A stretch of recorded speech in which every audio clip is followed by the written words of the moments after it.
You're listening to Skeptoid. I'm Brian Dunning from Skeptoid.com. Tracking the wild big cats of Britain. Some refer to them as ABCs, alien big cats, black panthers, and similar big cat species, completely out of place in the British Isles, most particularly the Welsh countryside. Not only is it trivially easy to find photos on the internet taken in recent years, it's just as easy to find old stories that go back farther than we would reasonably expect people to be importing them into the Isles. They prey on deer and livestock, leaving carcasses that we can test for DNA and for identifiable tooth marks. ABCs are captured on film and in digital images, and they photograph much better than Bigfoot. That is, the pictures are often good enough to tell that this is no blob or misidentification. By any reasonable assessment of the evidence, ABCs in Britain are no fantasy. Britain does have one native cat species, the Scottish wildcat, which looks a lot like a regular tabby house cat, but is slightly larger. They're also critically endangered, with only a few thousand individuals remaining in northern and eastern Scotland. Although it's a certainty that some ABC reports are misidentification of native wildcats, the phenomenon we're talking about today is clearly distinct from these. We're talking about full-size predatory cats on the scale of cougars, leopards, even lions.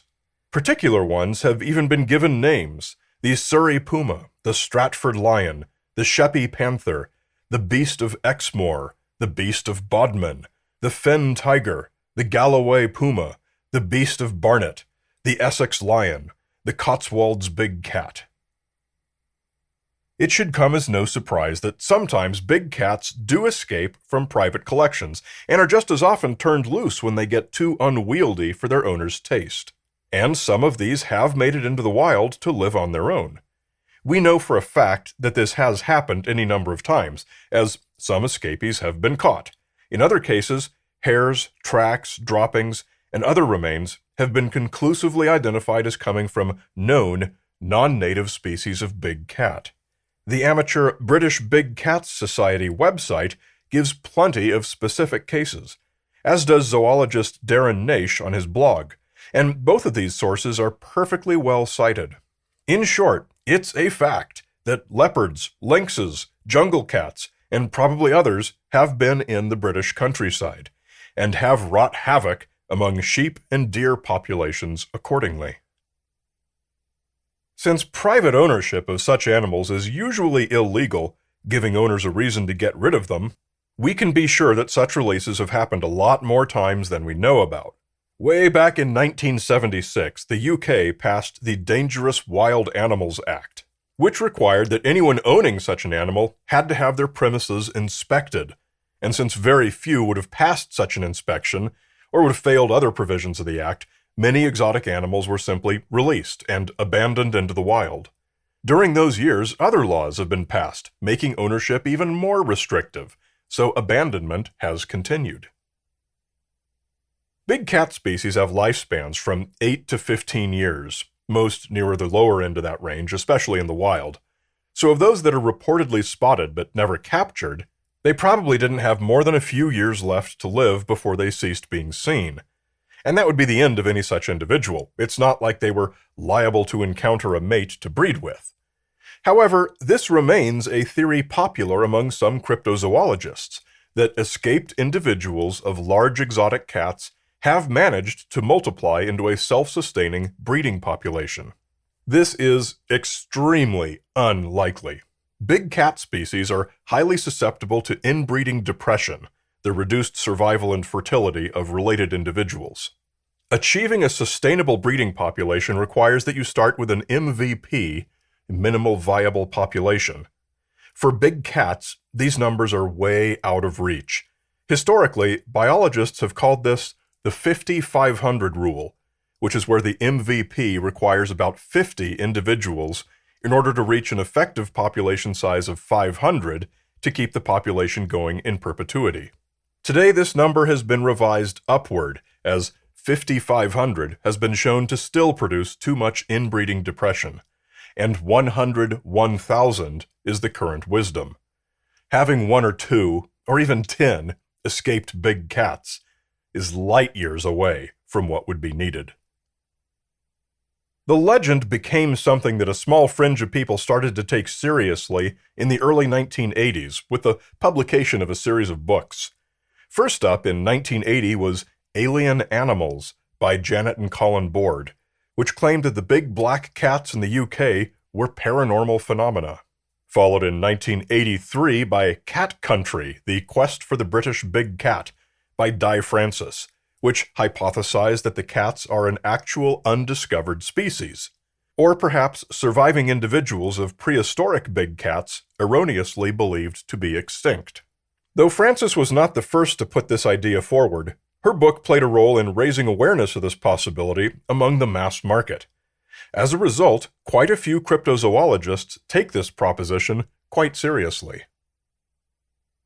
According to this school of thought, a probable explanation is that ABCs represent a relict population of the Eurasian cave lion.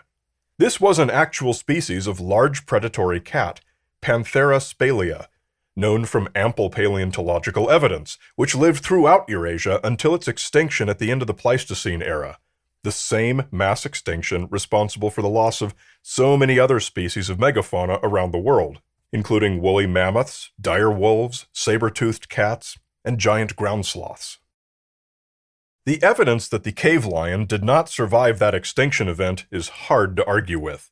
This comes from the permafrost throughout northern Eurasia, in which we find evidence that's both fossilized and frozen, giving us skin samples plus bones and teeth, all of which contain genetic material. We know a great deal about the cave lion, including that it was very big, bigger than the modern lion from which it split 500,000 years ago. It had no mane, or perhaps a very short one, and so would indeed look very much like the ABCs in the photographs. Throughout the permafrost from the Pleistocene, we find the cave lion along with all the other plentiful species, until, suddenly, we don't. All the megafauna that fell victim to the mass extinction event are completely absent from the newer permafrost, and yet the surviving species are found just as plentiful as ever. Is it possible a population could have escaped this line of evidence? Well, no, it's not. Not in any practical sense. All animals that survived the extinction are still found, in abundance, in the newer permafrost. To claim the Eurasian cave lion was an exception to this otherwise unbroken law, with no corroborating evidence of any kind, stretches credibility just too far. In our quest to identify the ABCs, there's one clue we've mentioned a few times, but that warrants a moment of focus, and that's that the cats seen are often black. Photos you find on the internet are likely to show a large black cat, regularly described as black panthers. Now, for whatever relevance it may or may not have, the only big cats that have all black individuals are jaguars and leopards, and they're usually not completely black. It's a genetic trait called melanism, and it runs around 10% in both species, give or take. No other big cat species have ever been confirmed to have melanistic individuals. So if melanism is that rare, why do such a high majority of the sightings and photographs show black cats? Is this evidence nudging us toward some unknown all-black species? Or might there be another explanation? There are two simple facts that favor black cat sightings. First is that the black cats are more greatly prized by zoos and collectors, and so are found in those environments more often than in the wild, and so are correspondingly more likely to be those that escape or are abandoned. Second is the simple fact that a black cat is really easy to see, while the common colorations of these animals are incredibly well camouflaged. A cougar can be 3 meters from you and you'll never see it. If there were one of each in the English countryside, the black one is the one far more likely to be spotted. So reasonably, little can be concluded from the propensity of black cat reports. But now let's return to the native species of cat in Britain, the Scottish wild cat mentioned earlier. In 1984, a gamekeeper snared a large black cat near the village of Kellis. As interest in British big cats was relatively high at the time due to the popular books, The cat was studied and found to be a genetic hybrid of the Scottish wildcat and domestic house cats. It's what we call a landrace, not quite a breed, not quite a subspecies. Landraces are morphologically distinct from other members of their species, in this case, being large black cats of a particular build, and are genetically adapted to an isolated environment. It was named the Kellis cat. Their numbers are not exactly known, but they are considered to be the rarest mammal in Britain. Kellis cats are all black, are about the size of the very largest domestic cats, are distinctively long and gracile, and, except for the scale being wrong, look very much like a large predatory cat species stalking its prey. Scale often becomes a sticking point in these conversations, just as it does with UFO eyewitnesses. When we see something at a distance, it's not possible to judge its size and scale, unless there is something of known size for reference, and it's known for a fact that that object is the same distance away. This is never the case for UFOs up in the sky, and for these long-distance photos of big black cats, the only objects for scale are usually trees and shrubs, which come in all sizes. So no matter how insistent an eyewitness is that they were accurately judging the scale of one of these animals, when it comes to its usefulness as data, such a judgment is unfortunately too unreliable. It could be a Kellis cat, or it could be a melanistic leopard. And really, that's the best place to leave this story. Reports of big cats in Britain do appear to be completely consistent with what we already know, that there are occasional big exotic cats out there, and that sustained species like the Kellis cat are too. The photographs look about as we should expect, and the numbers of deer and livestock killed by big cats are in line as well. So if you find yourself in the forests of the British countryside one night, and your flashlight returns the eyeshine from an apex predator stalking you, you can relax. It's probably not a paranormal entity. And neither are Skeptoid's premium supporters like Simon McMahon, Michael Charbonneau, Gary Nolan at The Logical Libertarian on Twitter, and Patrick Eckenberg. Your premium membership is what keeps us afloat. If you love the show, then make this a two-way street. For just $5 a month or more, tax deductible for U.S. taxpayers, you can help ensure that this material is out there for those who need it for years to come. Just come to Skeptoid.com and click Go Premium. Also, many of our listeners have named Skeptoid Media in their will or other estate plan. You can too.